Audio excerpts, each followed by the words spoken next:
ऐसा क्या बात कर, चलो ठीक है। तो इधर पे सारे बच्चे ध्यान देना, आज इसके लास्ट क्लास रहेगी linear equation in two variable का, इसके बाद इसका टेस्ट रहेगा। तो कौन कौन से क्वेश्चन एग्जाम में आएंगे मैं पहले ही बता देता हूं, ठीक है। सबसे पहले ना आपके कुछ क्वेश्चंस जो रहेंगे, 2 से 3 क्वेश्चंस वो इस टॉपिक पे बेस्ड रहने वाले हैं। देखो यहां पर क्या दिया हुआ है, आपको पेयर ऑफ इक्वेशंस का स्टैंडर्ड फॉर्म गिवन है, रेशियोज को कंपेयर करना है और चेक करके बताना है ग्राफिकल रिप्रेजेंटेशन कैसा होगा, इंटरसेक्टिंग, कोइंसिडेंट या फिर पैरेलल। इंटरसेक्टिंग है तो कितने सॉल्यूशन, यूनिक। पैरेलल कोइंसिडेंट है तो इनफाइनाइट, और पैरेलल है तो नो सॉल्यूशन। ये सबको क्लियर है ना? ओके चलो ठीक है। फिर उसके बाद अच्छा, कंसिस्टेंट और इनकंसिस्टेंट का भी चीज आपको क्लियर है। कंसिस्टेंट कब होता है, कौन सी कंडीशंस में होता है, जब यूनिक सॉल्यूशन या फिर इनफाइनाइट सॉल्यूशन, तो consistent, otherwise inconsistent. Okay, next इसके बाद और कुछ चीजें एक बार चेक कर लेते हैं, कौन कौन से की पॉइंट्स है इसमें। सॉल्व करने के 2 मेथड्स आपको डिस्कस करने, एक तो सब्स्टिट्यूशन और दूसरा एलिमिनेशन, ठीक है। तीसरा मेथड ग्राफिकल मेथड होता है जिसमें ग्राफ बना के चेक करते हैं। ओके, अब सबसे पहले कुछ मल्टीपल चॉइस क्वेश्चंस एक बार डिस्कस करते हैं, कुछ नए टाइप के, फिर उसके बाद हम आएंगे आगे वर्ड प्रॉब्लम से। तो फर्स्ट क्वेश्चन पढ़ो एक बार ध्यान से और बताओ क्या होगा answer. y is equals to 0, y is equals to -7 has how many solutions? हाँ बताओ कितने सॉल्यूशन? Sir no solution. पिछली क्लास में भी तो यही बताया था, नो सॉल्यूशन। कैसे नो सॉल्यूशन, दोनों लाइंस कैसी बनेंगी, पैरेलल। याद आया, दोनों लाइंस पैरेलल बनेंगी तो कोई कॉमन पॉइंट नहीं होगा, तो इसलिए क्या आएगा इसका आंसर, नो सॉल्यूशन। क्या ये क्लियर सबको? नेक्स्ट क्वेश्चन पे आते हैं, ये तो ऑलरेडी हमने डिस्कस किया, इसको मैं हटा रहा हूं। फिर ये वाला क्वेश्चन जल्दी से चेक करो, नोट करते चलो जल्दी जल्दी। क्वेश्चन नंबर 3, ये पीडीएफ में सेंड करूंगा, नोट करो। एमसीक्यू का क्वेश्चन 3 है, एमसीक्यू का क्वेश्चन 3 है, और इसमें क्या क्या चीजें नोट करना है। C is equal to question mark, लिखो जल्दी से, C is equals to question mark. और क्या लिखा हुआ है ये चीज नोट करो, cx minus y is equals to 2 and 6x minus 2y is equals to 3 will have infinitely many solutions. तो ये दोनों इक्वेशन के कितने सॉल्यूशन है, इनफाइनाइट। c की वैल्यू निकालना है। किसी का आंसर आया क्या?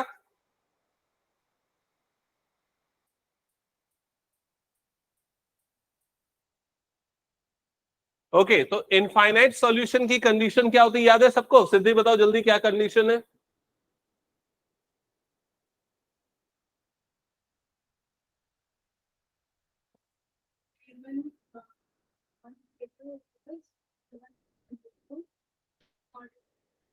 गलत, sir no solution. Infinite solution की कंडीशन है a1 upon a2 is equals to b1 upon b2 is equals to c1 upon c2। खड़े हो जाओ, अगला सही आंसर मिलेगा तब बैठने मिलेगा। तो a1 की वैल्यू क्या है चेक करके बताओ जल्दी। a1 की वैल्यू क्या है यहां पर, c अपॉन a2 की वैल्यू क्या है चेक करो, 6। That is equals to b1 की वैल्यू जल्दी बताओ क्या है, -1 अपॉन b2 की वैल्यू क्या है, -2। That is equals to c1 की वैल्यू क्या है, 2, और c2 की वैल्यू कितनी है, 3। -2 -3 लोगे तो भी चलेगा। ओके, तो अब यहां पर चेक करो, ये वाली दोनों वैल्यूज कभी इक्वल नहीं है, चाहे c की वैल्यू आप कोई सी भी सेलेक्ट करोगे। तो क्या आंसर होगा इसका, no value of c। So no value of c is there for which these ratios are equal. Clear हुआ सबको ये? नेक्स्ट क्वेश्चन पे आते हैं, क्वेश्चन चेक करना क्या लिखा हुआ है। When the lines L1 and L2 are coincident, then the graphical solution of the system of linear equation has.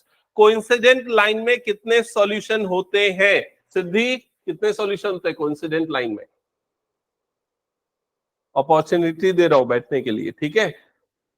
Incident line मतलब एक लाइन और उसी के ऊपर दूसरी लाइन, इसको बोलते हैं इंसिडेंट लाइन, कोइंसिडेंट लाइन। तो कितने कॉमन पॉइंट होते हैं ऐसी सिचुएशन में, इनफाइनाइट। तो कितने सॉल्यूशन होंगे, इनफाइनाइटली मेनी सॉल्यूशन। क्लियर, बैठ जाओ। नेक्स्ट क्वेश्चन नंबर 6, जल्दी से पढ़ना क्या लिखा हुआ है।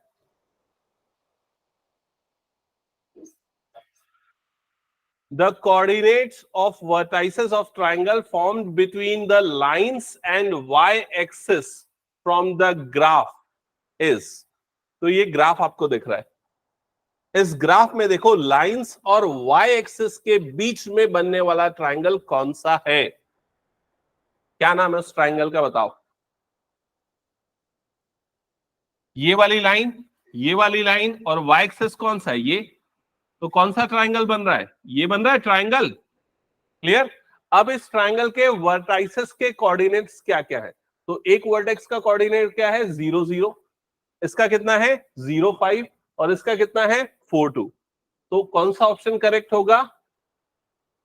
Option C. क्लियर सबको ये चीज? अगर इस ट्रायंगल का एरिया पूछा होता तो क्या होता आपका आंसर, बताओ। अगर आपको इस ट्रायंगल का एरिया निकालना होता तो क्या होता करेक्ट आंसर?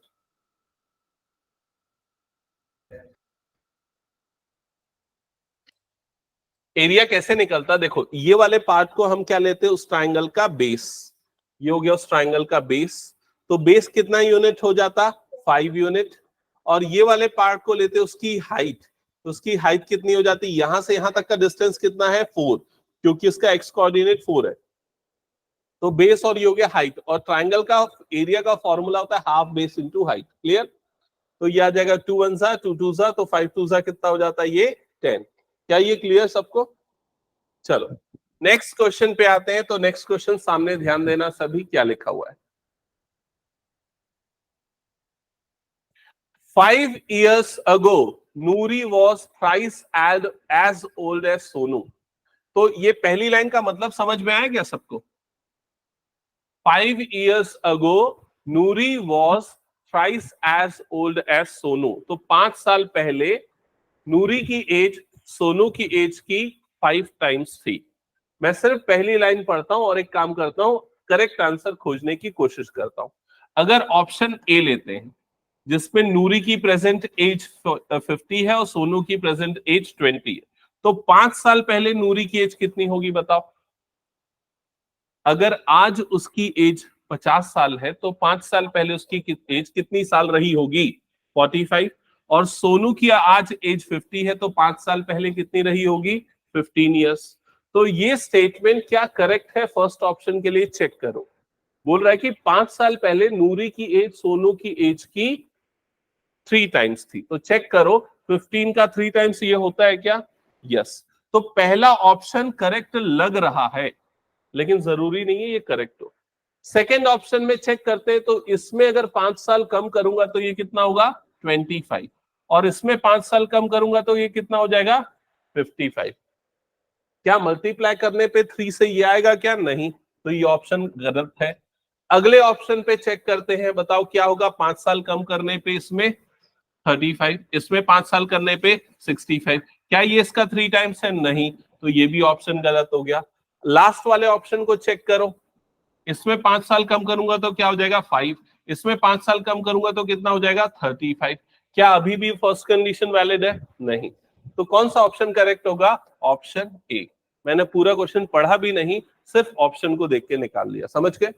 तो एमसीक्यू क्वेश्चन को सॉल्व करने का ये जो तरीका होता है, इसको बोलते हैं ऑप्शन एलिमिनेशन मेथड, जिसमें हम ऑप्शंस को देखते हैं और कौन सा ऑप्शन सेटिस्फाई नहीं कर रहा है गिवन कंडीशन को, उनको एलिमिनेट करते जाते हैं। ठीक है। जो भी कॉम्पिटिटिव एग्जाम्स होते हैं उनमें ये तरीका सबसे बेस्ट होता है। ठीक है।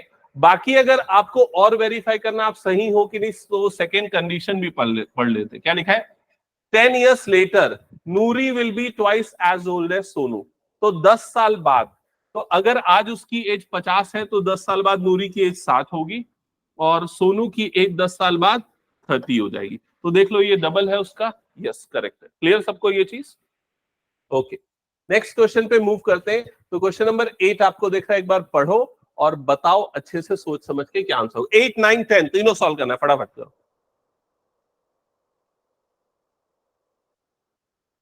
8 में आपको ये इक्वेशन दी है 5x - 15y = 8।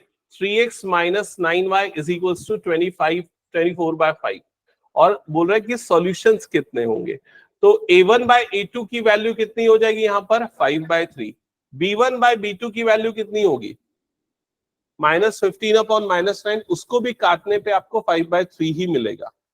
और c1 बाय c2 की वैल्यू चेक करके बताओ। Sir 5/3 only. 5/3 आएगा, तीनों रेशियो सेम आएगा, तीनों रेशियो सेम आएगा मतलब कितने सॉल्यूशन होंगे, इनफाइनाइटली मेनी सॉल्यूशन। क्लियर? ये किसी को अगर कैलकुलेशन में प्रॉब्लम आ रही तो पूछना, मैं एक्सप्लेन कर दूंगा। ओके, क्वेश्चन नंबर 9 चेक करना है। इसके बाद a1 बाय a2 की वैल्यू क्वेश्चन नंबर 9 में देख के बताओ क्या आएगी, 1/-3। b1 बाय b2 कितना आएगा 1/-3।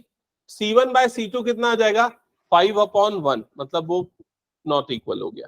तो a1 by a2 is equals to b1 by b2 is not equals to c1 by c2। कौन सी कंडीशन होती है, पैरेलल लाइन, मतलब कि नो सॉल्यूशंस। तो इसका कौन सा ऑप्शन करेक्ट होगा, ऑप्शन सी। क्लियर सबको यहां तक? ओके, नेक्स्ट क्वेश्चन नंबर 10 पे आते हैं। तो क्वेश्चन नंबर 10 चेक करना जल्दी से।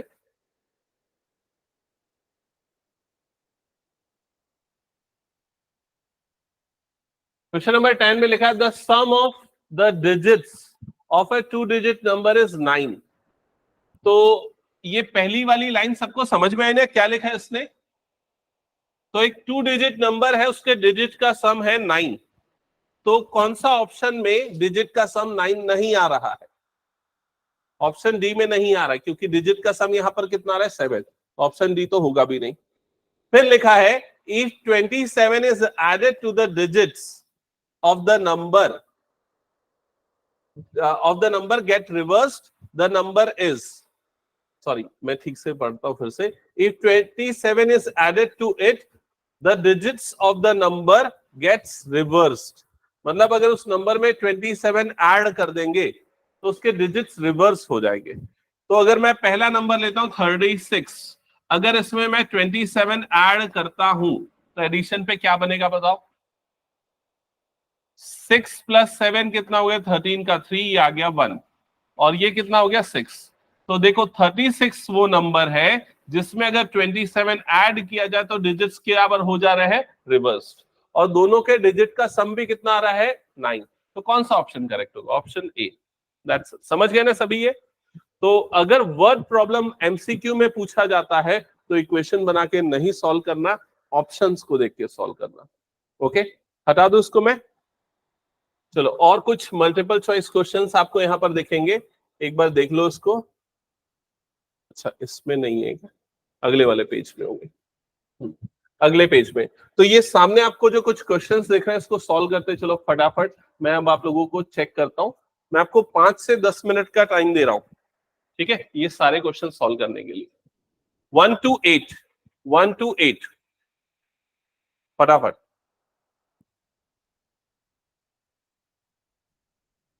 क्वेश्चन 1 to 8 करना है 5 minute, not more than that. Question मत लिखो क्योंकि पीडीएफ शेयर कर दूंगा, क्वेश्चन नंबर लिख दो।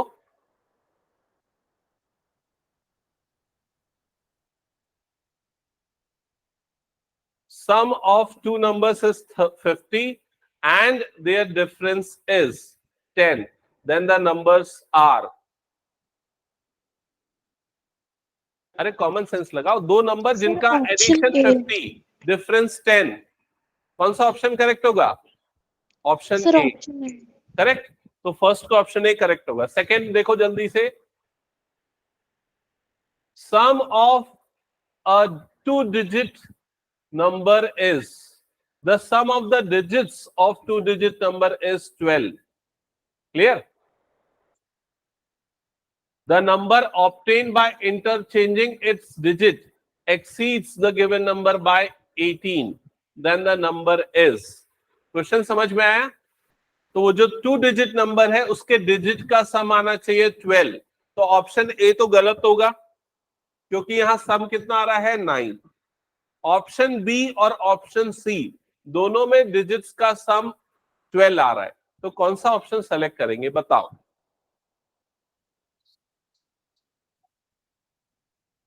हाँ, तो समझो इधर पे सेकेंड लाइन क्या बोल रही है, the number obtain by interchanging it's digits exceeds the given number by 18। अगर मान लो मैं 57 ले रहा हूं तो उसके डिजिट को अगर इंटरचेंज करूं तो चेंज करने पे क्या हो जाएगा 75। ये नया नंबर मिला, ये पुराना नंबर है, तो अगर मैं नए नंबर में से पुराने नंबर को माइनस करूंगा तो डिफरेंस कितना आएगा, कितना आएगा डिफरेंस, ये 15 माइनस 7 क्या हो जाएगा 8 और 6 माइनस 5 मतलब ये हो जाएगा 1। क्लियर? तो क्वेश्चन की स्टेटमेंट के अकॉर्डिंग जो नया नंबर बन रहा है वो बड़ा है, तभी वो पुराने नंबर से एक्सीड कर रहा है। तो 57 और 75 में पुराना छोटा नंबर है, तो छोटा नंबर कौन सा होगा, वो 57 होगा। क्लियर? ये चीज समझ में आया ना ये क्वेश्चन। नेक्स्ट क्वेश्चन चेक करो क्या लिखा है, the sum of a two-digit number and the number obtained by interchanging its digit is 99. If the digits differ by 3, then the number is। तो इस क्वेश्चन में लिखा है टू डिजिट नंबर है और अगर उस नंबर के डिजिट को इंटरचेंज कर दे और ऐड करें तो एडिशन करने पे कितना आएगा 99। क्लियर? और उन दोनों नंबर का डिफरेंस कितना है 3 है।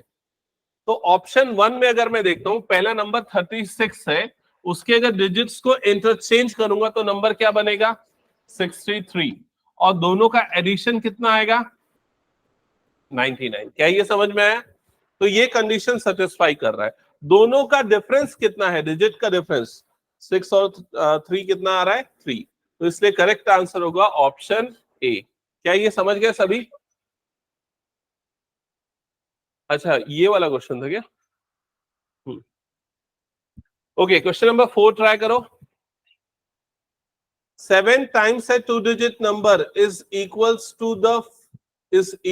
to 4 times the number obtained by reversing the order of the digits. If the difference between the digits is 3, then the number is। तो यहां पर एक चीज क्लियर है कि ऑप्शन बी और ऑप्शन सी तो नहीं हो सकता, क्योंकि डिजिट का डिफरेंस कितना आना चाहिए 3 और यहां डिजिट का डिफरेंस कितना है 66 में डिजिट्स का डिफरेंस 0 है, 33 में भी डिजिट्स का डिफरेंस 0 है। तो ऑप्शन ए हो सकता है। अब वही है कि नहीं वो कैसे चेक करेंगे, तो इसमें लिखा है 7 times the two-digit number is equals to 4 times the number obtained by reversing the order of the digit। तो इस कंडीशन को हमको चेक करना पड़ेगा। कैसे चेक करेंगे, 7 times the number निकालेंगे, तो 7 into 36 करना पड़ेगा। कितना होगा 7 into 36 करके बताओ। 7 6 42 का 2, ये आ गया 4, 7 3 21 प्लस 4 कितना हो जाएगा 25, तो 252। और क्या लिखा हुआ है, equal to the 4 times the number obtain by reversing the order of the digit. अगर इस नंबर के डिजिट्स को रिवर्स कर दे और उसका 4 times निकालें तो वो कितना हो जाएगा, 4 3 12 का 2, ये आ गया 1, 4 6 24 प्लस 1 25, तो कितना आ जाएगा 252। तो ये दोनों चीजें सेम आ रही है, मतलब ऑप्शन ए करेक्ट आंसर होगा। समझ गए कैसे निकाला हमने? तो ये सारे क्वेश्चंस कर लोगे, होमवर्क के लिए छोड़ दूं मैं। 6 The sum of two numbers is 1000 and difference of their square is 25600। हाँ, ये अगर क्वाड्रेटिक इक्वेशन से सॉल्व होगा, लेकिन आप इस ऑप्शन को भी चेक करके बना सकते हो। आप ऐसे दो नंबर देखो जिनका सम 1000 आ रहा है, इन दोनों को ऐड करने पे 1000 आएगा क्या? आएगा। ये आंसर सही हो सकता है। इन दोनों को ऐड करने पे भी 1000 आएगा, ये भी हो सकता है। इन दोनों को ऐड करने पे भी 1000 आएगा। ओके, ये क्वेश्चन थोड़ा सा बड़ा होगा, फिर सॉल्यूशन इसका स्क्वायर करके फिर उसका डिफरेंस चेक करना पड़ेगा। ठीक है, तो इसके लिए हम एक शॉर्टकट तरीका करते हैं। बताओ 616 का अगर मैं स्क्वायर करता हूं, 616 इंटू 616, तो यूनिट डिजिट कितना आएगा? यूनिट डिजिट समझ रहे हो मैं क्या पूछ रहा हूं? 6 6 क्या हो गया 36, तो उसका यूनिट डिजिट क्या आएगा 6। अगर मैं इसका स्क्वायरिंग करता हूं 384 का, तो 384 इंटू 384, तो इसका यूनिट डिजिट कितना आएगा 6, और 6 माइनस 6 कितना हो जाएगा 0। तो ये ऑप्शन ज्यादा बेटर है। दूसरे ऑप्शन में देखते हैं 8 का, ये भी ऑप्शन में सही आ रहा है यार। 8 का स्क्वायर कितना होता है 64, तो यूनिट डिजिट 4, इसका भी 4 आ रहा है, तो फिर से वो 0 आएगा। 16 और ये भी 16, वो भी वैसे ही है। कैलकुलेशन छोटा करने के लिए कोई तरीका सोच रहा था। दूसरा तरीका प्राइम फैक्टराइजेशन मेथड से कर सकते हैं।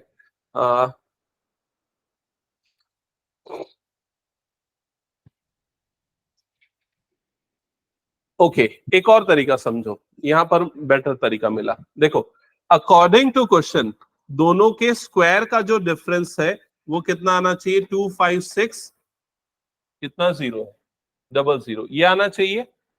तो ए स्क्वायर माइनस बी स्क्वायर अगर लगाओगे तो वो क्या होगा ए प्लस बी इंटू ए माइनस बी, ऐसा होगा।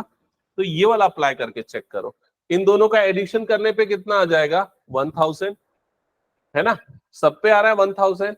डिफरेंस चेक करो, किसका डिफरेंस 256 आ रहा है, एक बार चेक करो। 616 और 384 कितना आएगा डिफरेंस, चेक करना है इसका। ये आ जाएगा 2, 11 में से 8 गया तो ये हो जाएगा 3, 1 इधर कैरी गया तो 5 माइनस 3 मतलब 2, 232। तो पहला ऑप्शन तो नहीं होगा। समझ गए मैं कैसे निकाल रहा हूं? क्या ये सबको समझ में आ रहा है क्या कैसे निकल रहा है? सेकेंड में बताओ इन दोनों का डिफरेंस कितना आ जाएगा। 628 में से माइनस करो, किसको माइनस करना है 372 को, तो कितना आ जाएगा ये 6, 12 में से 7 बच जाएगा तो ये क्या हो जाएगा 5, ये 5 में से 3 का मतलब क्या आ जाएगा 256, तो 256। देखो इसका करेक्ट आंसर तो होना चाहिए नन ऑफ दीज। क्यों क्यों नन ऑफ दीज होगा बता रहा हूं, समझो। ये कौन से ऑप्शन पे सही आ रहा था हमारा, ऑप्शन बी पे ना। तो चेक करना, अगर मैं ऑप्शन बी कंसीडर करता हूं तो 628 और 372 इन दोनों का एडिशन कितना आएगा 1000 आ जाएगा। क्लियर हो गया ये चीज? और 628 और 372 का डिफरेंस कितना आएगा, अभी हमने निकाला 256, ये आएगा। अब अगर मैं दोनों को मल्टीप्लाई करूं तो मल्टीप्लीकेशन क्या आ जाएगा 256 और इधर पे क्या आएगा 000। मैं एक्चुअली क्या कर रहा हूं, इसको x मान रहा हूं, इसको y मान रहा हूं, ठीक है। तो x square minus y square निकालने के लिए मैं ये आइडेंटिटी लगा रहा हूं, x plus y into x minus y. तो एक्स प्लस वाई 1000 आया, एक्स माइनस वाई 256 आया, तो दोनों का मल्टीप्लीकेशन 256 000 आएगा। लेकिन ऑप्शन में क्या लिखा है 256 000। क्लियर? तो इसलिए किसी भी ऑप्शन में ये चीज वैलिड नहीं होगी, तो ऑप्शन डी इसका करेक्ट आंसर होगा। अगर यहाँ 000 होता तो इन दैट सिचुएशन आप ऑप्शन बी को सेलेक्ट करते। समझ गए ना ये चीज? ओके, चलो ये क्वेश्चन क्लियर सबको। अब इसके बाद आते हैं, ये क्वेश्चन आप लोग प्रैक्टिस कर लेना वर्ड प्रॉब्लम वाले। मैं कुछ नेक्स्ट कैटेगरी के क्वेश्चंस पे जाता हूं जिसमें फाइंड द वैल्यू ऑफ के वाले क्वेश्चंस जो हो थोड़े। हाँ, तो ये वाली शीट आप एक बार सॉल्व करके देखते हैं कुछ क्वेश्चंस के लिए।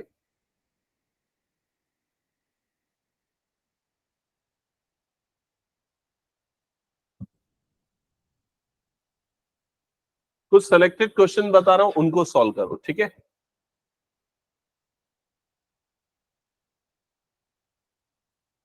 क्वेश्चन नंबर 2, इसको ट्राई करना है, इसको सॉल्व करना है। जिनको जिनको टेक करते जा रहा हूं उनको सॉल्व करते जाओ। Question number 2, question number 4,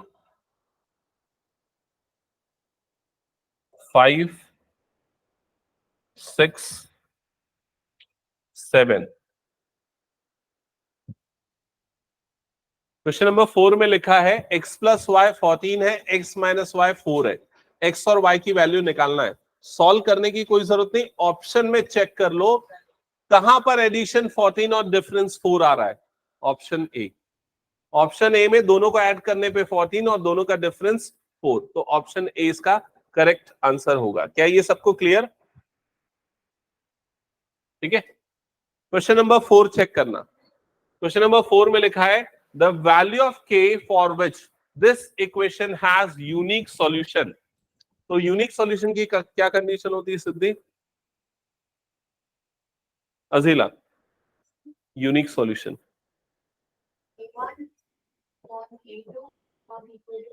is not equals to b1 upon b2।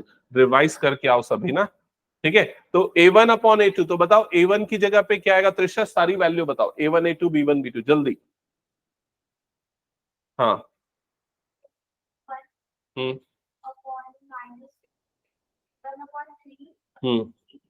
Not equals to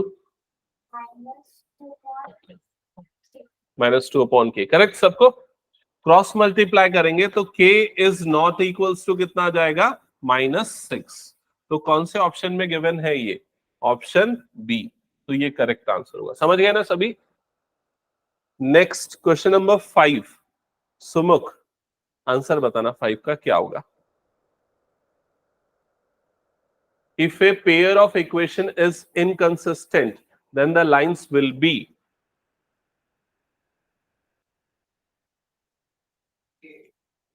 option A parallel, क्योंकि पैरेलल लाइन में कोई सॉल्यूशन नहीं होता, और जब सॉल्यूशन नहीं होता तो इनकंसिस्टेंट कहते हैं।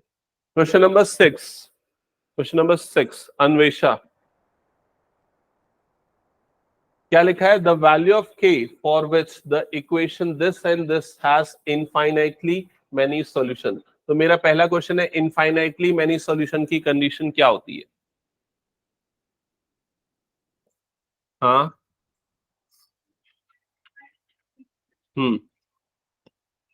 करेक्ट। वैल्यू पुट करो, जल्दी जल्दी बताओ।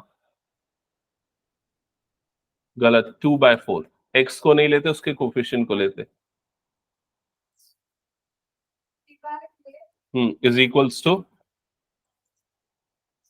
-5/-10 या सिंपली 5/10। ओके, सो ये 1/2, ये भी 1/2। सो 1/2 इज इक्वल्स टू कितना आ जाएगा? 3/k। k की वैल्यू क्या आ जाएगी? 6। तो ऑप्शन नहीं है क्या?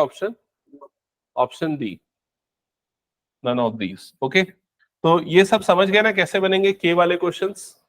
ठीक है। क्वेश्चन 7 क्या लिखा हुआ है इस क्वेश्चन में? यूनिक सॉल्यूशन की कौन सी कंडीशन होगी, ये पूछ रहा है।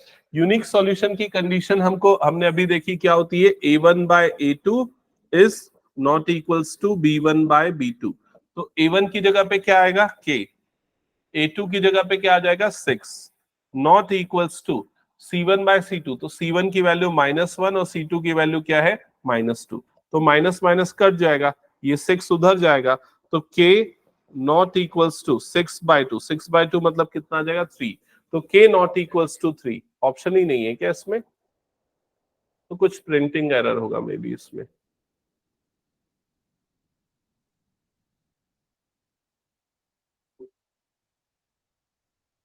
नहीं, ऑप्शन पुट करने से भी नहीं आएगा अगर ऐसे नहीं आ रहा है। k not equals to 3, k की वैल्यू 3 नहीं होनी चाहिए यूनिक सॉल्यूशन के लिए। ठीक है, एक मिनट ना, यूनिक सॉल्यूशन बोल रहा है ना?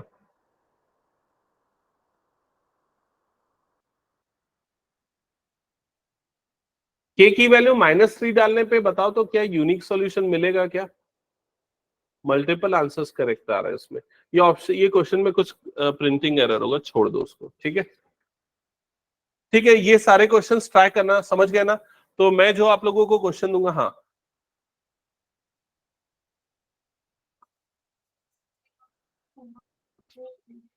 अभी पूछना मुझसे, ठीक है?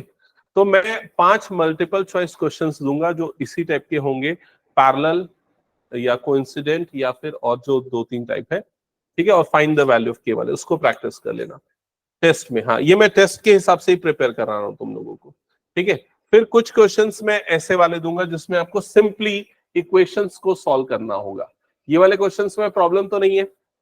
देख लो, जैसे ये वाली एक इक्वेशन दे दी, ये इक्वेशन नंबर 1, ये वाला एक इक्वेशन दे दिया, equation number 2, solve for x and y. बन जाएगा ना ये क्वेश्चन? एक बार बना के देखो, चलो इसी क्वेश्चन को बना के देखो मुझे। एलिमिनेशन, सब्स्टिट्यूशन, जो मेथड पसंद है वो लगा लो, बट मैं सजेस्ट करूंगा कि आप लोग ट्राई करना एलिमिनेशन का।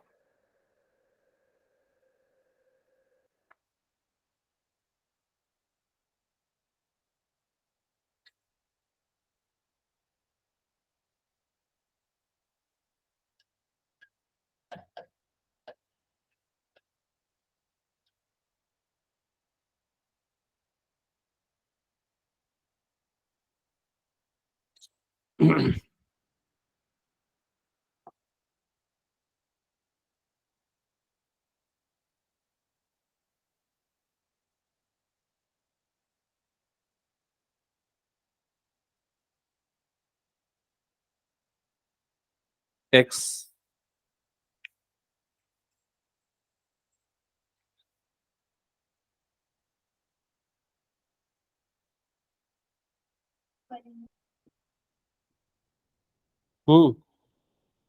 लेकिन तुम यहाँ 3 से मल्टीप्लाई करोगे तो ये 3 कट जाएगा, क्यों 87 लिख रही हो उसको? हाँ, y की वैल्यू भी निकाल, दोनों निकाल।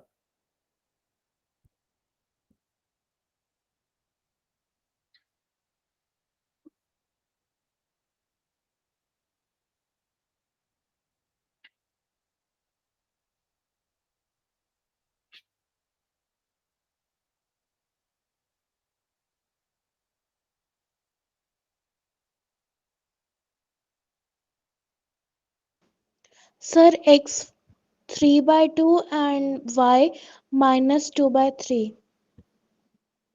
हाँ करेक्ट है।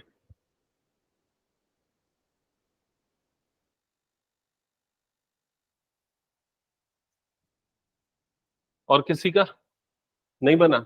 ये ऐसा मल्टीप्लाई किया, क्रॉस मल्टीप्लाई, 3 इधर जाके मल्टीप्लाई होगा, 3 इधर मल्टीप्लाई होगा तो क्या हो जाएगा, 3 6 जा 18, ये टर्म बन जाएगी 18x। ये 3 इधर जाएगा तो क्या हो जाएगा, -3y इज इक्वल्स टू ये क्या हो जाएगा 29। क्या ये समझ में आया मैंने क्या किया?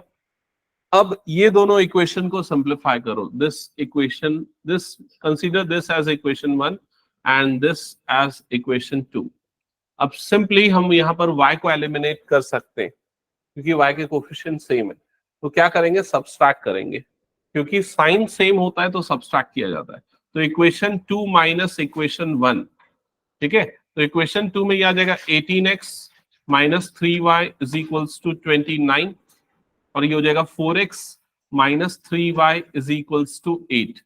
अब जब सब्सट्रैक्ट करेंगे तो ये हो जाएगा नेगेटिव, ये हो जाएगा पॉजिटिव, और ये हो जाएगा नेगेटिव। ओके, तो 18x माइनस 4x, तो ये क्या बचेगा 14x। यहां पर ये दोनों टर्म कैंसल आउट हो जाएंगे, और इधर पे इन दोनों का डिफरेंस कितना आ जाएगा, 21। सो x इज इक्वल्स टू आ जाएगा 21 अपॉन 14। दोनों नंबर 7 से डिवाइड होते हैं, 7 3 जा 7 2 जा, so will get x is equals to 3/2।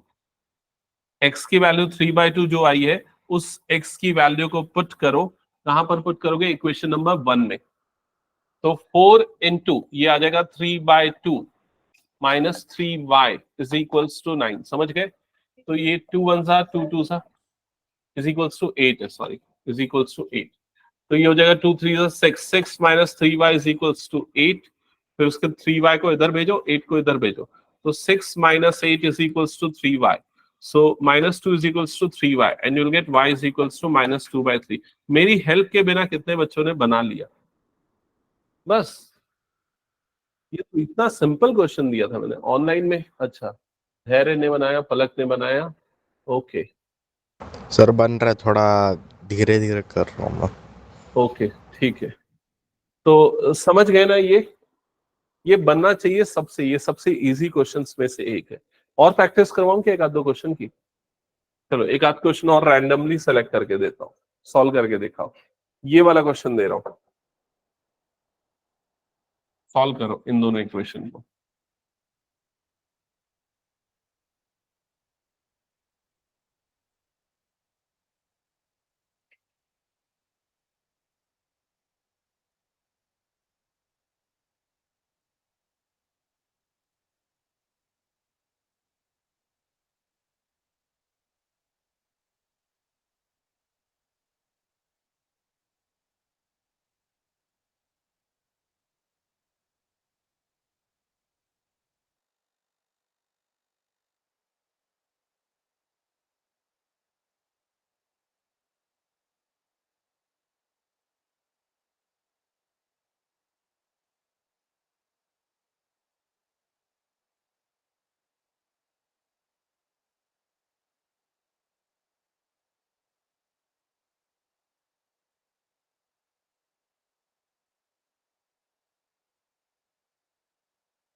किसी को हेल्प की जरूरत है? ये बन रहा है?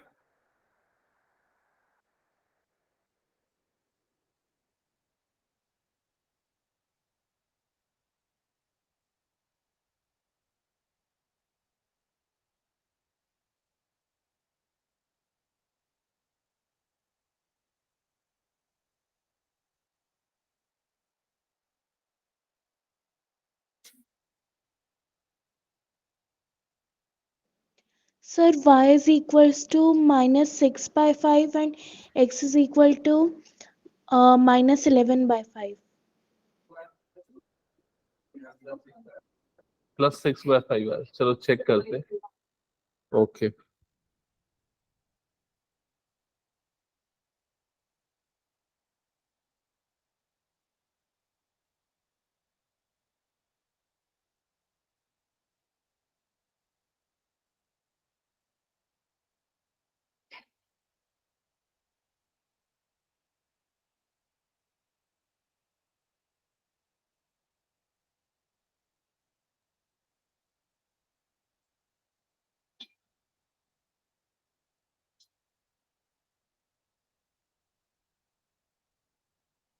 तो फर्स्ट इक्वेशन ये है 2x minus 3y plus 8 is equals to 0। Second equation है x minus 4y plus 7 is equals to 0। तो सबसे इजीएस्ट वे होगा, आप x को एलिमिनेट करने के लिए सोचो, उसके लिए 2 मल्टीप्लाई कर दो। ठीक है, 2 से मल्टीप्लाई करोगे तो ये इक्वेशन बन जाएगी 2x minus 8y plus 14 is equals to 0। और ये वाली इक्वेशन को भी नीचे लिख लेते हैं, 2x minus 3y plus 8 is equals to 0। Okay, दोनों को सब्सट्रैक्ट करते हैं। सब्सट्रैक्ट करेंगे तो नीचे वाले टर्म्स के साइन चेंज हो जाएंगे। करेक्ट? यहां तक क्लियर सबको? 2x और माइनस 2x कैंसल आउट हो जाएगा। ये माइनस 8y प्लस 3y मतलब ये क्या बनेगा, माइनस 5y। और इधर पे 14 और माइनस 8 मतलब ये बन जाएगा प्लस 6 इज इक्वल्स टू 0। तो 6 is equals to 5y and I think you will get y is equals to 6/5। Check करो, y की वैल्यू यही आ रही है ना, 6/5। ओके, फिर y की वैल्यू को पुट कर देना इक्वेशन नंबर 1 में। फॉर एग्जांपल इक्वेशन 1 में अगर मैं पुट कर रहा हूं 2x माइनस 3 y के प्लेस पे आ जाएगा 6/5 प्लस 8 इज इक्वल्स टू 0। तो ये कितना हो जाएगा, 2x minus 18/5 plus 8 is equals to 0। तो ये हो जाएगा 2x, ये कितना बन जाएगा, माइनस 8/5 का कितना हो जाएगा, ये 40। ठीक है, तो ये माइनस, ये plus minus 18 plus 40 divided by 5 is equals to 0। तो ये हो जाएगा 2x माइनस 18 प्लस 40 कितना बन जाएगा, ये 22 plus 22/5 is equals to 0। x की वैल्यू आएगी माइनस 11/5। चेक करो ये आया क्या? ये करेक्ट आंसर कितने बच्चों का आ गया है? ओके, ठीक है। हम्म हम्म हाँ, चलो इसको मैं यहां पर समझा देता हूं। देखो यहाँ क्या था, 2x minus 18/5 plus 8 is equals to 0, ऐसा ही था। मैं काम करता हूँ, प्लस 8 को पहले लिख देता हूँ, plus 8 minus 18/5 is equals to 0। ये समझ में आया? अब इन दोनों को ऐड सब्सट्रैक्ट करने के लिए क्या करेंगे, एलसीएम लेंगे। तो 5 8 जा कितना हो जाएगा, 40, और ये क्या आ जाएगा, माइनस 18। तो कितना बन जाएगा, 22/5। ऐसे ही होगा। ठीक है, ये जो माइनस है ना, ये माइनस 18/5 का है। ये दोनों को मिला के माइनस नहीं है, इसलिए मैंने उस माइनस को अलग किया और प्लस को अलग किया। क्लियर हो गया ये चीज? तो इसकी प्रैक्टिस करो, तुम लोग इसमें बहुत गलतियां कर रहे हो। ठीक है, हटा दो उसको मैं फिर। तो ये सारे क्वेश्चंस प्रैक्टिस करने होंगे। इसके बाद नेक्स्ट क्वेश्चन पे आते हैं। ये जो क्वेश्चन देख रहे हैं, के वाले क्वेश्चंस, ठीक है, ये 3 मार्क्स वाले क्वेश्चंस है। तो इसके कुछ कुछ क्वेश्चंस मैं दे देता हूं, जिस जैसे मैंने टेस्ट में पूछे उस टाइप के क्वेश्चन एक बार डिस्कस कर लेता हूं। जैसे क्वेश्चन नंबर 1, 3 और 4, ये दो क्वेश्चन ही देख लो पहले। तो 3 एंड 4 सेम है क्या? दोनों क्वेश्चन थोड़ा सा डिफरेंट है। क्वेश्चन नंबर 3 पहले देखो क्या लिखा हुआ है। ये फर्स्ट इक्वेशन है, ये सेकेंड इक्वेशन है, और क्वेश्चन में लिखा है कि ये जो इक्वेशन है इसमें नो सॉल्यूशन है। नो सॉल्यूशन कब होता है, क्या कंडीशन होती है? a1 by a2 is equals to b1 by b2 not equals to c1 by c2। ठीक है, तो ये कंडीशन लेते हुए स्टार्ट करेंगे। a1 by a2 is equals to b1 by b2 is not equals to c1 by c2। Clear यहाँ तक? तो वैल्यूज अगर पुट करेंगे a1 by a2 की वैल्यू कितनी आ जाएगी? 3 upon 2k minus 1। Clear? Is equals to b1 by b2, value कितनी आ जाएगी यहाँ पर? b1 की वैल्यू 1 और b2 की वैल्यू कितनी है? k minus 1। तो ये आ जाएगा 1 upon k minus 1 not equals to c1 by c2। तो c1 की वैल्यू 1 और c2 की वैल्यू ये, तो ये आ जाएगा 1 upon 2k minus 1। क्या ये समझ में आ गया सबको? अब इसके बाद हम ये इक्वल वाला पार्ट को लेके सॉल्व करेंगे। कैसे सॉल्व करेंगे? Cross multiplication. तो ये k माइनस 1 इससे मल्टीप्लाई हो जाएगा, तो क्या बनेगा? 3 into k minus 1 is equals to 2k minus 1, 1 से मल्टीप्लाई हुआ तो वही टर्म, तो ये बनेगा 3k minus 3 is equals to 2k minus 1। Okay, ये 2k इधर आ जाएगा, माइनस 3 इधर चला जाएगा, तो लेफ्ट साइड में 3k minus 2k, right side में माइनस 1 प्लस 3। ठीक है, तो ये k इज इक्वल्स टू कितना आ जाएगा? 2। ओके, अब क्या होगा आपका answer? k is equals to 2। ये करेक्ट है क्या, बताओ? क्या k इज इक्वल्स टू 2 ये आंसर करेक्ट है? पता नहीं, चेक करना पड़ेगा। अभी फाइनली हमको पता नहीं, चेक करेंगे। कैसे चेक करेंगे? तो हम k की वैल्यू जो हमको मिली है उस वैल्यू को वापस से पुट करेंगे इस रेशियो में। अब k की जगह पे अगर मैं 2 डालूंगा तो फर्स्ट टर्म कितनी बन जाएगी? 3 अपॉन 4 माइनस 1 मतलब कितना बन जाएगा? 3। बीच वाली टर्म क्या बनेगी? देखो 1 अपॉन 2 माइनस 1 मतलब 1 अपॉन 1। क्लियर? लास्ट वाली टर्म कितनी बनेगी? नॉट इक्वल्स टू कितना बनेगा? 1 अपॉन 4 माइनस 1, 4 माइनस 1 मतलब कितना हो जाएगा? 3। तो क्या ये ट्रू है? लेकिन अगर मान लो यहां पर 2 नहीं होता, सिर्फ k माइनस 1 होता, तो उस सिचुएशन में ये भी कितना आ जाता? 1 अपॉन 1। तो k की वैल्यू 2 आ रही है लेकिन तीनों वैल्यू इक्वल हो जा रही है। इक्वल हो जा रही है मतलब नो सॉल्यूशन नहीं होगा, तो आपको क्या मिलेगा? Infinite solution. तब आपका आंसर क्या होता? No value of k will exist for which this has infinite solution. लेकिन अभी जो k की वैल्यू मिल रही है उसमें ये कंडीशन ट्रू हो रही है, इसलिए यही आंसर करेक्ट होगा। समझ गए मैं क्या बोलना चाह रहा हूं? ठीक है, अगर समझ में आया तो नेक्स्ट क्वेश्चन सॉल्व करके बताओ क्या आएगा। इसका सेकेंड पार्ट नहीं, ये वाला तो कर लोगे, इसको मैं होमवर्क छोड़ दे रहा हूं, इसको बना लेना। कोई दूसरा क्वेश्चन देता हूं, ये वाला क्वेश्चन देता हूं, question number 10। Question number 10 try करो।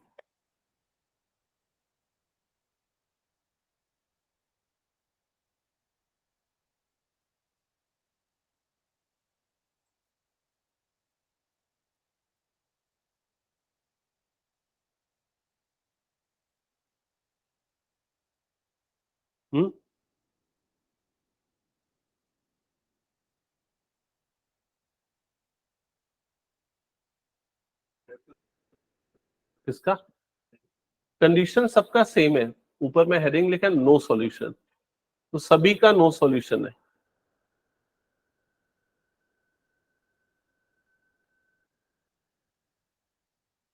नो सॉल्यूशन की condition a1 by a2 is equals to b1 by b2 is not equals to c1 by c2, ये कंडीशन है। तो a1 बाय a2 की वैल्यू कितनी आ जाएगी यहाँ पर? 3k प्लस 1 है क्या?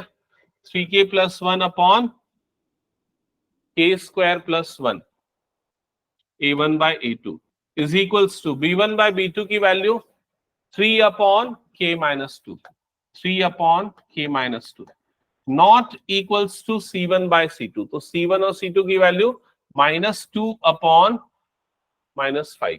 क्लियर यहां तक सबको? तो ये माइनस माइनस कट जाएगा और ये not equals to as it is, और यहां पर क्या आ गया? 2/5। क्लियर?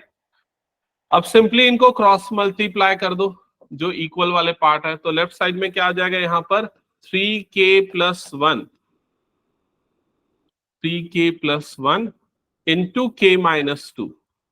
राइट साइड में क्या आ जाएगा 3 इंटू के स्क्वायर प्लस 1। समझ में आया सबको? अब 3k प्लस 1 जब इससे मल्टीप्लाई होगा तो 3k इंटू के, तो ये क्या बन जाएगा 3k स्क्वायर। फिर 3k माइनस 2 से मल्टीप्लाई होगा तो क्या बनेगा -6k। फिर 1 मल्टीप्लाई होगा प्लस k के साथ तो क्या बनेगा प्लस k। फिर 1 मल्टीप्लाई होगा -2 के साथ तो क्या बनेगा -2 is equals to, right side में क्या हो जाएगा 3k स्क्वायर प्लस 3। समझ में आ रहा है? अब 3k स्क्वायर और 3k स्क्वायर वाली टर्म कैंसल आउट हो गई। यहां ये दोनों टर्म्स का एडिशन कितना हो जाएगा -5k। -2 इज इक्वल्स टू 3, तो -5k इज इक्वल्स टू, -2 उधर जाएगा तो क्या हो जाएगा +2, तो 3 + 2 मतलब कितना हो जाएगा 5। तो k is equals to 5 upon -5, तो k की वैल्यू यहां पर कितनी आ जाएगी -1। क्या ये समझ में आया? ठीक है, तो ये भी एक अच्छा और इंपॉर्टेंट क्वेश्चन है। ऐसा क्वेश्चन पक्का टेस्ट में भी रहेगा और बोर्ड एग्जाम में भी रहेगा, ऐसा क्वेश्चन। ठीक है, आप लोग पिछले 5-10 सालों के पेपर देख लो, कोई भी साल ऐसा नहीं गया होगा जिसमें शायद के वाला क्वेश्चन नहीं आया पेयर ऑफ लीनियर इक्वेशन का। ओके, तो इन सबको प्रैक्टिस करना। इसमें अलग अलग कंडीशन गिवन है, जैसे ये यूनिक सॉल्यूशन के सारे क्वेश्चंस हो गए। ठीक है, यहाँ पर ये क्या होगा इनफाइनाइट सॉल्यूशन के के वाले क्वेश्चन हो गए। तो ये सब आप लोगों को प्रैक्टिस करना है। ये ए और बी वाले कुछ क्वेश्चंस जो मैंने बताया, ये पूरे क्वेश्चंस। ठीक है, तो रैंडमली 2-2 3-3 प्रैक्टिस कर लेना, ये तो बहुत सारे क्वेश्चंस हैं। फिर उसके ग्राफिकल वाले एक आध दो क्वेश्चन हो सकते हैं। तो जैसे यहाँ पर ऐसे क्वेश्चन मैंने स्टार्टिंग में कराए थे, आप लोगों को याद होगा जब ग्राफ पढ़ा रहा था। तो क्वेश्चन नंबर 14 पढ़ लो एक बार। Solve the following system of linear equation graphically, shade the region bounded by the above lines and Y axis. समझ गए? ग्राफ बनाना है, लाइन और वाई एक्सिस के बीच में बनने वाले रीजन को शेड करना है। बन जाएगा ये वाला क्वेश्चन। ओके, स्किप कर रहा हूं, आगे बढ़ रहा हूं फिर मैं। नेक्स्ट, अब ये वर्ड प्रॉब्लम वाले क्वेश्चंस, इसमें हमने कई सारे तो डिस्कस कर ही लिए। ये 2 नंबर्स वाले, ये सब तो हमने पूरी शीट बना ली थी, तो उसको अभी डिस्कस नहीं करते। फ्रैक्शन वाले क्वेश्चन भी कर लिए। स्पीड डिस्टेंस टाइम वाले हमने सिर्फ ट्रेन वाले क्वेश्चन किए थे, बोट वाले क्वेश्चन नहीं किए थे। तो यहाँ पर हम लोग बोट वाले क्वेश्चन कर लेते हैं। ठीक है, ये एक नया है, बस ये लास्ट हो गया, फिर उसके सारे क्वेश्चन तो हो गए लगभग। हाँ, कौन सा 1 ट्रेन वाला क्वेश्चन? 4 नंबर वाला 4 ना? ठीक है, मैं 4 को बताता हूँ, 1 को पहले बता देता हूँ, फिर 4 को बता देता हूँ। ठीक है, तो चलो क्वेश्चन नंबर 1, क्वेश्चन नोट करो, इस क्वेश्चन को नोट डाउन करना है सबको। और ये बहुत इंपॉर्टेंट क्वेश्चन है, पहले ये एनसीईआरटी के पुराने एडिशन में था ये क्वेश्चन, या इसका सिमिलर क्वेश्चन बाद में हटा दिया। लिखा है अ boat goes 30 kilometre upstream and 44 kilometre downstream in 10 hours. In 13 hours, it can go 40 kilometer upstream and 55 kilometer downstream. Note कर लेना जल्दी से क्वेश्चन।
हो गया? क्वेश्चन नोट किया सबने?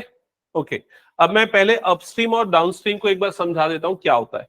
जैसे मान लो ये स्ट्रीम है, मतलब पानी जो बह रहा है या पानी का जो फ्लो है, वाटर का फ्लो है, वो इस डायरेक्शन में, और अगर आप बोट पे जा रहे हो, बोट का डायरेक्शन भी वही है, तो इन दैट केस क्या हो गया, आपकी बोट की स्पीड अपने आप बढ़ जाएगी, क्योंकि आप जिस तरफ जा रहे हो बोट भी उसी तरफ जा रही है, स्ट्रीम भी उसी तरफ जा रही है, तो स्पीड, इफेक्टिव स्पीड बढ़ जाएगी।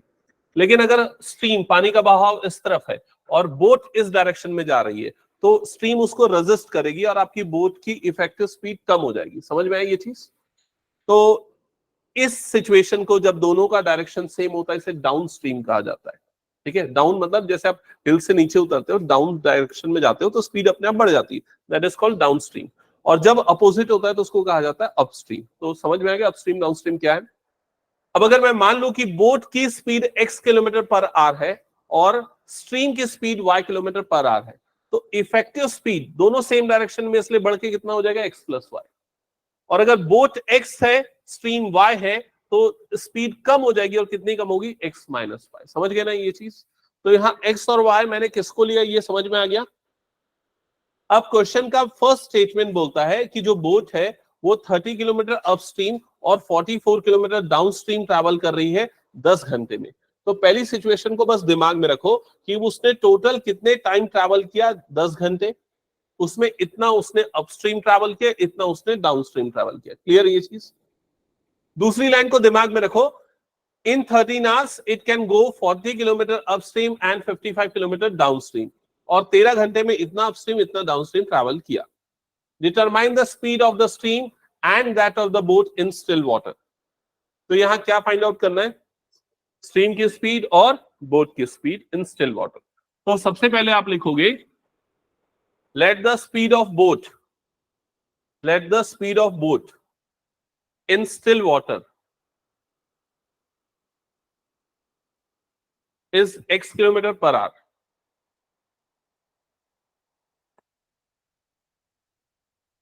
and speed of stream is y kilometer per hour.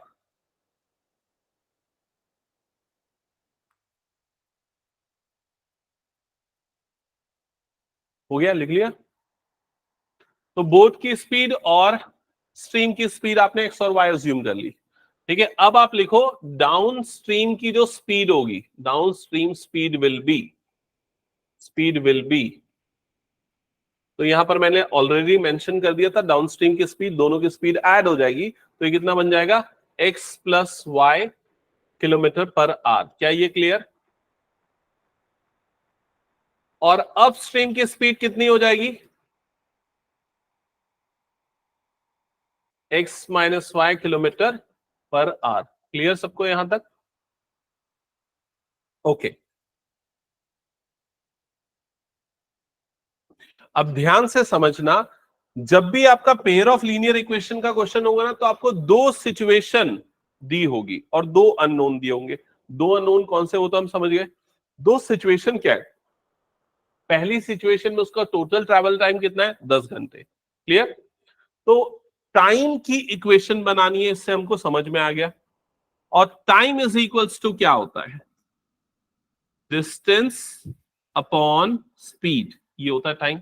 Correct? तो अगर हम फर्स्ट सिचुएशन माने कि उसने 30 किलोमीटर अपस्ट्रीम ट्रैवल किया, तो उतने ट्रैवल में उसको T1 टाइम लगा, और उसने 44 किलोमीटर डाउनस्ट्रीम ट्रैवल किया और उसमें उसको T2 टाइम लगा। समझ रहे हो?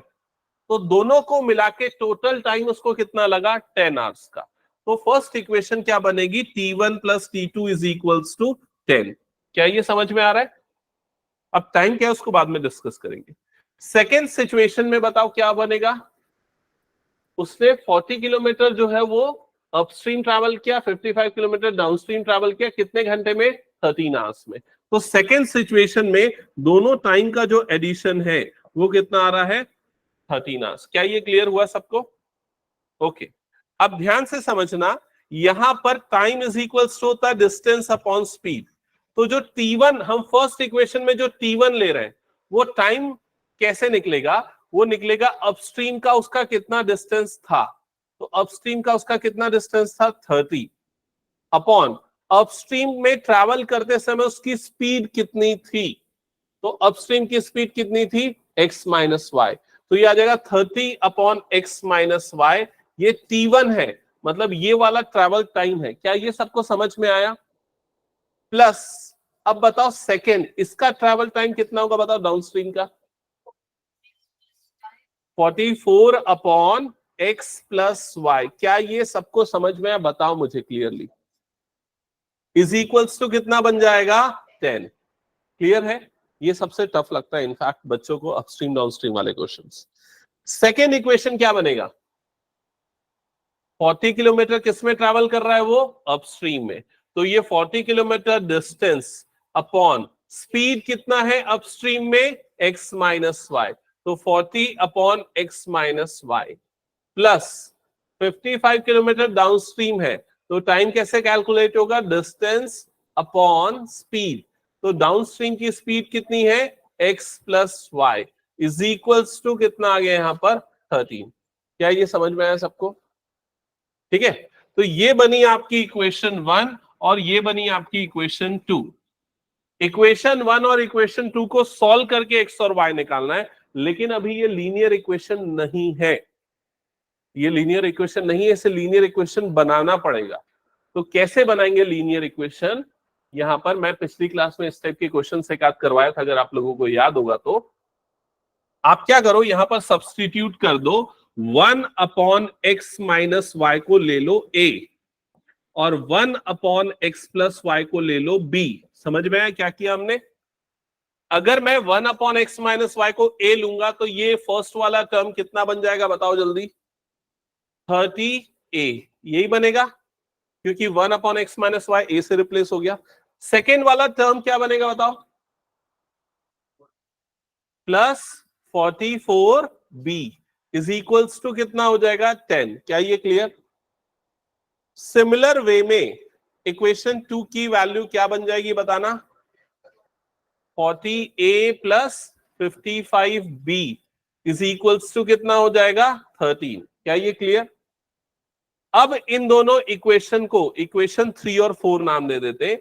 इक्वेशन 3 और 4 को सॉल्व करके a और b की वैल्यू कैलकुलेट करोगे। कौन सा मेथड अप्लाई करोगे? Elimination method.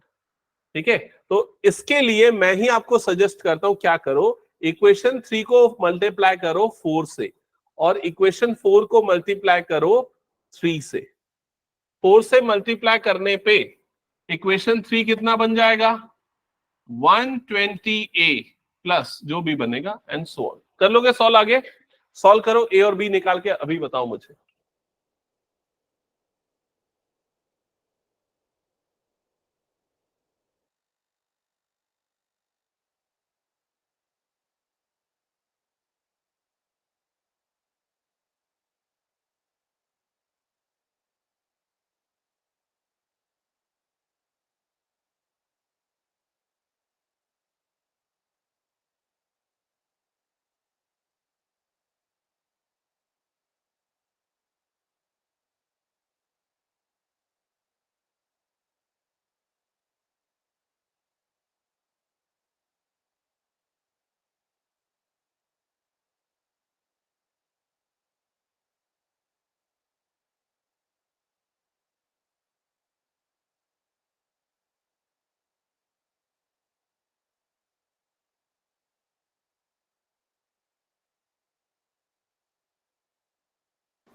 और मैं एक एक करके अटेंडेंस एक बार ले रहा हूँ, जो ऑनलाइन में वो बताना मुझे कौन कौन है, क्योंकि मुझे पता चला बहुत लोग बंक किए आज क्लास।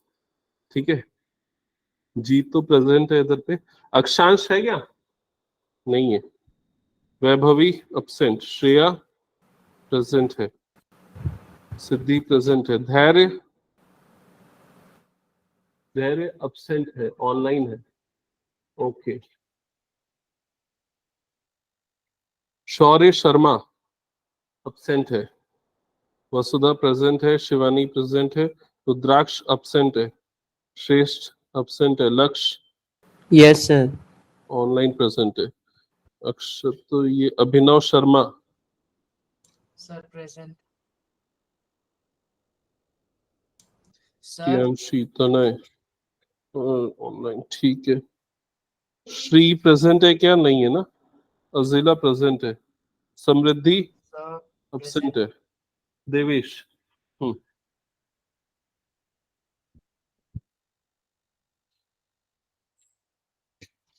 ये जो एब्सेंट है उनके नाम हो गए, है ना, और जो PO लिखा हो ना ऑनलाइन प्रेजेंट है तो वो भी मेंशन कर दी, ये ऑनलाइन प्रेजेंट है और ये एब्सेंट।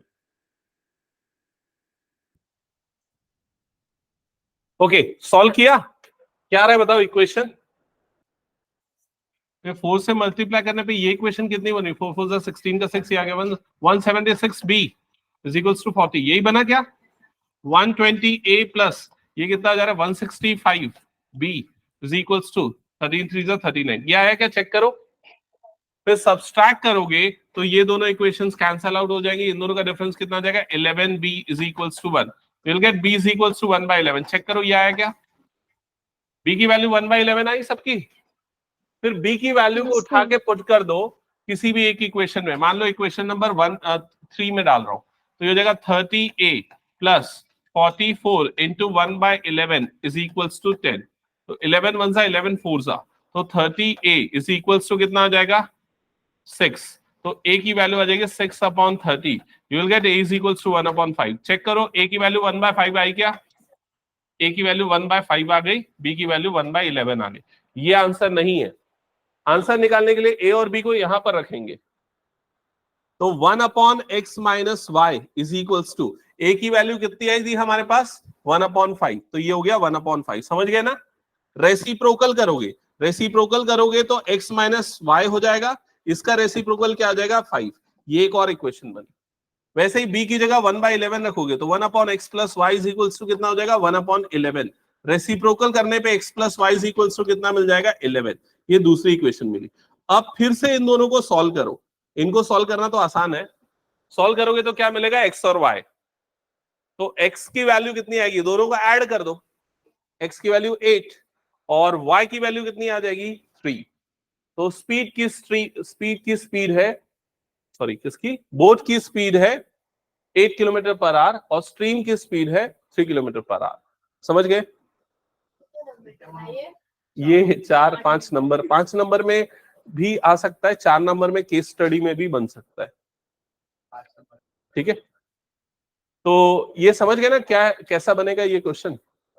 सैटरडे को टेस्ट नहीं लेता, सैटरडे को एक और क्लास लेता हूं और कुछ वर्ड प्रॉब्लम प्रैक्टिस करवाता हूं क्योंकि मैं पेपर हार्ड बनाऊंगा।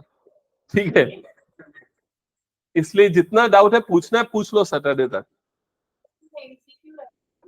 MCQ तो 4-5 रहेगा, 2-3 पेपर 20 मल्टीपल चॉइस रहेगा, केस स्टडी क्वेश्चन भी रहेगा और वर्ड प्रॉब्लम भी 2-3 रहेगा। स्पीड डिस्टेंस टाइम का एक क्वेश्चन पक्का रहेगा। हाँ 20 मार्क्स का तो होगा ना। 5 नंबर का 1, 4 नंबर का 1, 3 नंबर का 1 2, 1 नंबर का 5। हाँ हाँ, और जो क्वेश्चन बचे ना, तुम्हारा भी क्वेश्चन डाउट है, ये सब अगली क्लास में याद दिलाना। ठीक है, ओके, वेलकम, बाय बाय।